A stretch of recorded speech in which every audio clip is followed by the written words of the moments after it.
Hai semua. Jadi kali ini kita akan menjelaskan Perang Diponegoro.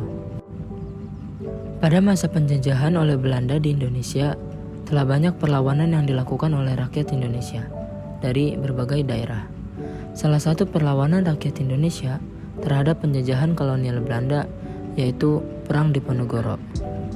Perang Diponegoro atau Perang Jawa merupakan perang besar dan berlangsung selama 5 tahun, dari tahun 1825 sampai 1830. Hal ini dilatar belakangi oleh kebencian rakyat Jawa terhadap Belanda atas penindasan yang terjadi di tanah Jawa.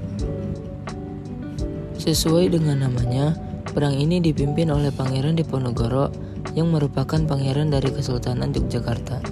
Sejak kedatangan Marsekal Herman Willem Daendels di Batavia, pengaruh kolonial Belanda semakin kentara di Pulau Jawa, khususnya Keraton Yogyakarta, yang dimana Daendels mengubah etiket dan tata upacara yang menyebabkan terjadinya kebencian dari pihak Keraton Jawa. Ia memaksa pihak Keraton Yogyakarta untuk memberinya akses terhadap berbagai sumber daya alam dan manusia dengan mengarahkan kekuatan militernya.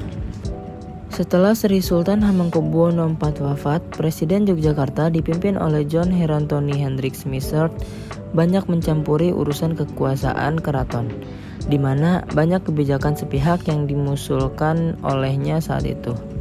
Sedangkan Pangeran Diponegoro yang menjabat sebagai wali raja tidak tahan dengan kehadirannya.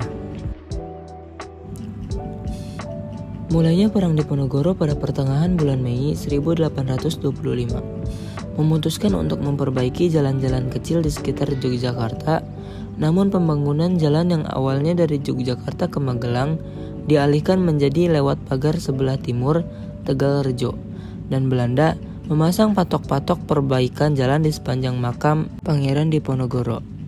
Karena Belanda inilah yang memancing kemarahan Pangeran Diponegoro dan rakyat setempatnya. Dan pada akhirnya Pangeran Diponegoro mengganti patok-patok tersebut dengan tombak, yaitu sebagai tanda pernyataan perang terhadap Belanda. Pangeran Diponegoro ini melancarkan strategi perang melawan Belanda. Selama 5 tahun, ia menggunakan taktik gerilya dengan melakukan pengelabuan, serangan kilat, dan juga pengepungan tak terlihat.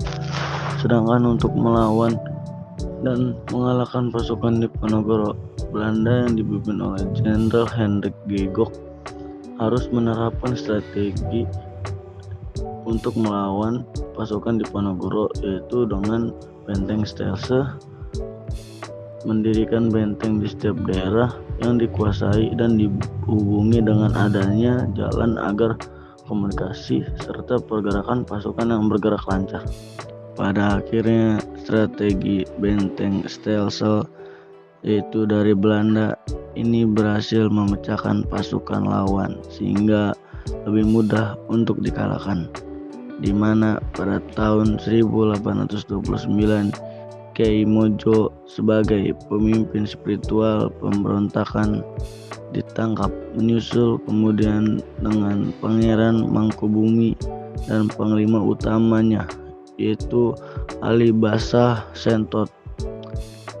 Prawirodirjo menyerahkan diri kepada Belanda hingga akhirnya pada 28 Maret 1830. Perang Diponegoro ini merupakan salah satu pertempuran terbesar yang pernah dialami oleh Belanda selama masa pendukungnya di Nusantara. Akibat terjadinya dari perang ini, penduduk Jawa tewas mencapai 200 jiwa, sedangkan korban tewas dari pihak Belanda berjumlah 8.000 tentara Belanda dan 7.000 serdadu pribumi akhir.